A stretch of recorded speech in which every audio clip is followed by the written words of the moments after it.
Warning, censorship. Warning, censorship.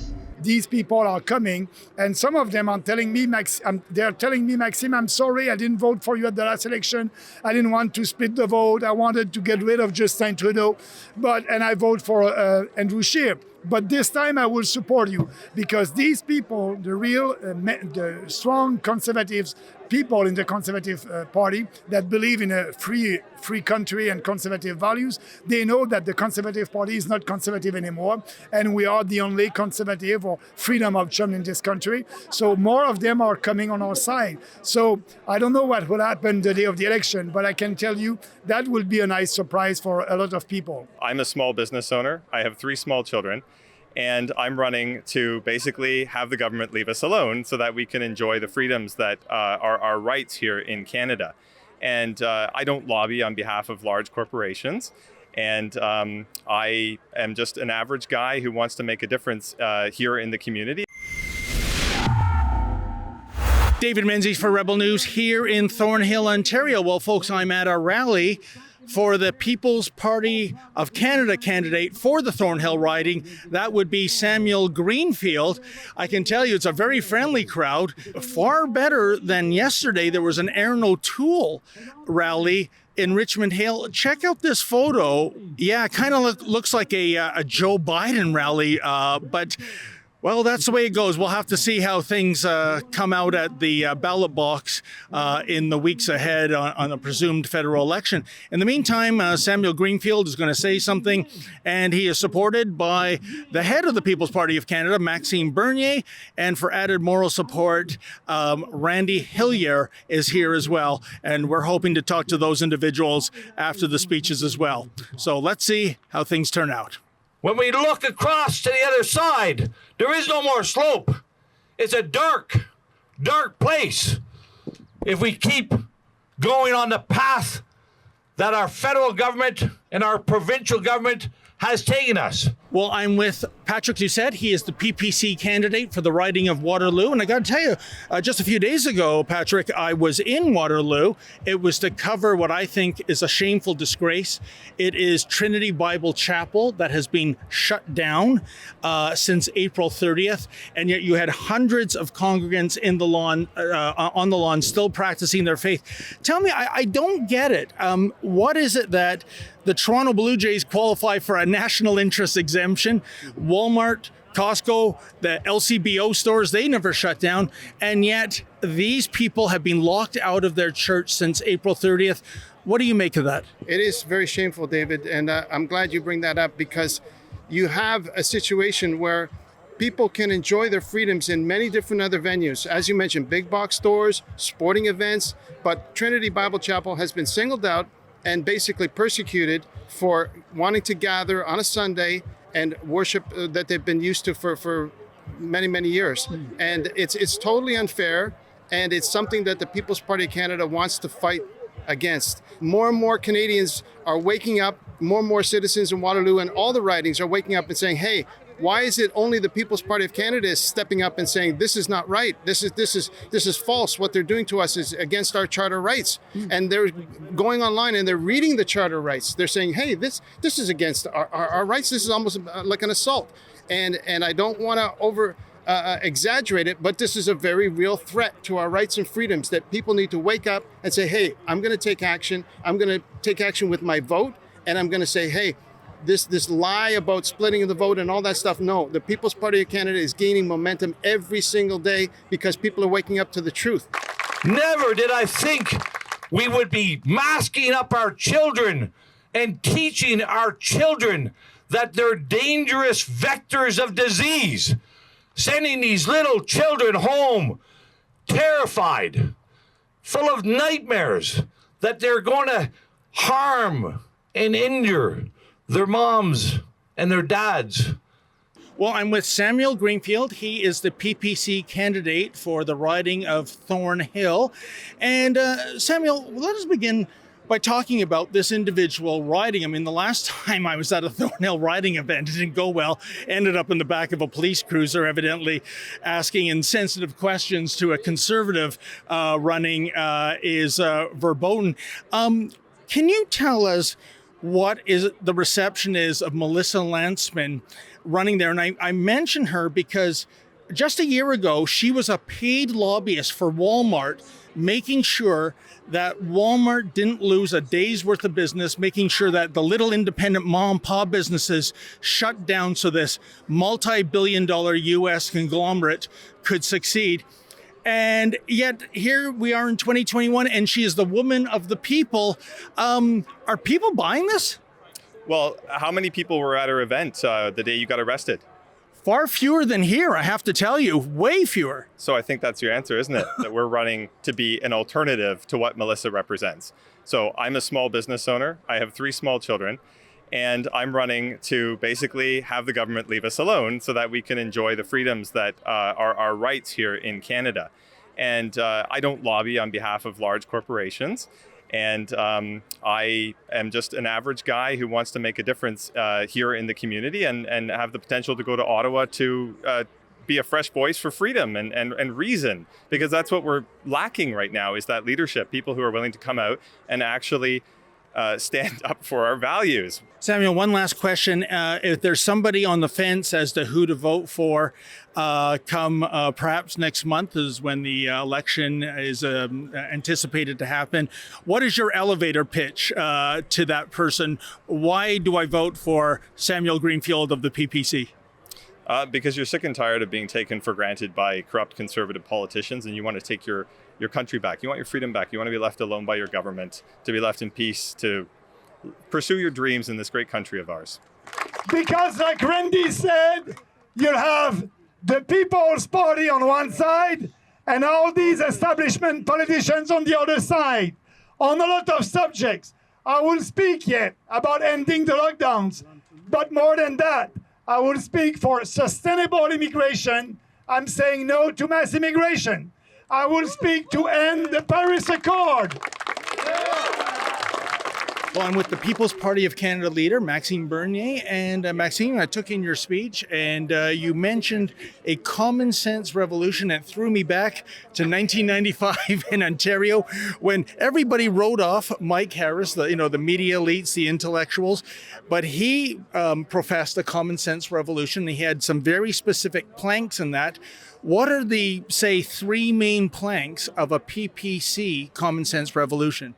The first one will be ending these lockdowns and a mask mandate and a curfew and stay-at-home policies, but also the most important that is happening right now, a vaccine passport. It is happening in Quebec right now. It will be there in Manitoba. It's against our Charter of Rights that will create 2 kinds of citizens, the vaccinated ones and the unvaccinated ones. Some will have privileges, some not. We don't want that kind of society. So that would be important. That would be an important subject for the next campaign. Immigration also. We believe in sustainable immigration. We don't believe in mass immigration. We want to have more skilled immigrants that will come here. And our immigration policy must be in line with our economic needs, and it is not right now. So we have mass immigration with 400,000 immigrants a year. We want to have a maximum of 150,000. That would be important. And I must say the third one, free speech and cancel culture. It's everywhere. Censorship on social media, Bill C-36. We're going to fight for freedom of assembly, freedom of speech, against cancel culture, against racial politics. So that will be an important part of our campaign also, and part of that common sense revolution. And speaking of free speech and cancel culture, Maxime, I think so many people, regardless of political affiliation, were absolutely shocked to see what happened to you in Manitoba. You were arrested, handcuffed by the RCMP.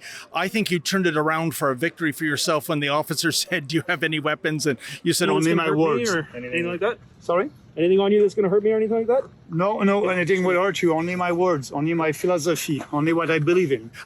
First of all, what predicated that? Because a lot of people just look upon that as banana republic kind of stuff. And where are we right now legally with those charges? Yeah, first of all, I was supposed to be, as you know, they asked me to bail $1,000 to be sure to be there the 26th of July, and they postponed that. Now the new date for me is in August, the 24th of August. I'll be there, but as you know, they may postpone that because they don't have a case. But what I will do, I will be there. I will fight for our freedom, and I have a strong case. What they did, it was political repression. I was in a park like you saw in the video, a meeting with the executive of our riding association over there, 8 people, and we were social distancing outside in a park, and I've been arrested for that and for not being in quarantine for 15 days because I was coming from Alberta. But we have the freedom to travel across the country. That's my constitutional right, and that's why I will win that. So the case is supposed to be the 24th of August, but I believe they will postpone that again because they don't want to have a negative decision. But we will be there, I'll fight and I'll win. Okay, we'll keep an eye on that. Also, Mr. Bernier, what do you make of the leader of your former party, the Conservative Party of Canada? I remember 13 months ago when he was running to become leader, he was pro-free speech, anti-cancel culture. You can point to examples where the precise opposite is true. He's pro-carbon taxes. He's not come out strongly against any of the censorship bills that are being proposed and whatnot. What do you think of it, and what does the base think of his performance so far? Well, I understand that the real conservative people, the membership of the Conservative Party of Canada must be disappointed. I said in a press conference when he was elected, I did a press conference in Ottawa, you can look at the video, I said that Aaron O'Toole. This time, he put on a true blue mask only for the strategic reasons to be the second choice of the less well-known candidates. He was speaking a little bit like me when I was running for the leadership of the Conservative Party of Canada. I didn't win with 49% of the vote, but that time Aaron O'Toole was a real red Tory. So he knew to win the membership, you have to speak about conservative values, and he did that. He wore a true blue mask at that time, and now we can see the real Aaron O'Toole is a leftist, and what he said to the Conservative membership everything that they wanted to hear to have their support. And he is now, is going to the left. And that's why it's a huge opportunity and a great opportunity for us. These people are coming, and some of them are telling me, they're telling me, Maxime, I'm sorry, I didn't vote for you at the last election. I didn't want to split the vote. I wanted to get rid of Justin Trudeau, and I vote for Andrew Scheer. But this time I will support you because these people, the real, the strong conservatives, people in the Conservative Party that believe in a free country and conservative values, they know that the Conservative Party is not conservative anymore, and we are the only conservative or freedom option in this country. So more of them are coming on our side. So I don't know what will happen the day of the election, but I can tell you that will be a nice surprise for a lot of people. Indeed. And Mr. Bernier, if you could weigh in on what I consider to be the most overlooked, underreported story of 2021 here in Canada, and that is the burning down and vandalism of now, I think it's 57 Christian churches. I can only imagine if this were religious institutions of another faith, there would already be a royal commission struck by now. And yet silence from our political leaders. I was at a rally in Mississauga on Saturday. Not a single elected politician showed up, for this rally denouncing the burning and vandalism of churches. What is your position on this, and what do you make of the silence from our so-called leaders? All that, it's criminal. It's a crime. It's a real hate speech crime, and the RCMP must investigate that. We cannot tolerate that in our country. We believe in freedom of religion. Everybody must be free to express their religion. That's Canada. But right now, I'm I'm strongly disappointed with Justin Trudeau and also Aaron O'Toole and all the other leaders that didn't want to speak about that. It's like a non-event. That's the reality. You said more than 50 churches, Christian churches, has been burned, and it's not we don't speak about that in this country. And the worst of that, these establishment politicians don't want to speak about that. But that's a big concern for me. And, I strongly believe that the RCMP must have all the resources to do a deep investigation on that. You mentioned you can see perhaps 2 or 3 PPC candidates elected in the next election, which might be as soon as September. And I'm curious, your own home riding, it was a bit of a shock to a lot of people that you lost your own riding. What do you get from the grassroots in your riding in Quebec in terms of making a comeback there? Are they happy with the performance of the Conservative candidate that won the riding back in 2019? Yeah, so I hope, we have great candidates all across the country. And I believe that this time, some of them will be elected. I don't know how many, 2, 3, 5, 10, 2, 3, thank you. 2, 3, 5, 10, 20, I don't know. But we have very good candidates and I'm very proud of our team. That being said, I'm running back in my former riding in Beauce, the Conservative that beat me over there. He's following the line and the non-conservative position coming from the Conservative Party of Canada. And I can tell you that people in my riding, people who believe in this country, are not so happy with him. So I have an opportunity, and I'll be there actually next week. I'll start my campaign over there next week, and have an opportunity to be able to be back in Parliament and win that riding. I'll do my best because it's important for me as the leader of the People's Party to be back in Parliament as soon as possible. Hey folks, the mainstream media might be cutting back its coverage during this time of COVID-19. Not us. We love to get out in the field and bring you the other side of the story, but it does come at a bit of a cost. So if you can kindly support our efforts by going to rebelfieldreports.com, that's rebelfieldreports.com. If you're able to kick in $1 or $3 as a donation, we would greatly appreciate that. Hello, sir. Or is it ma'am? It looks like you are a cow. Is that correct? Yeah, I'm all for, we want cheaper dairy. Oh, so you're against supply management, I take it. Absolutely.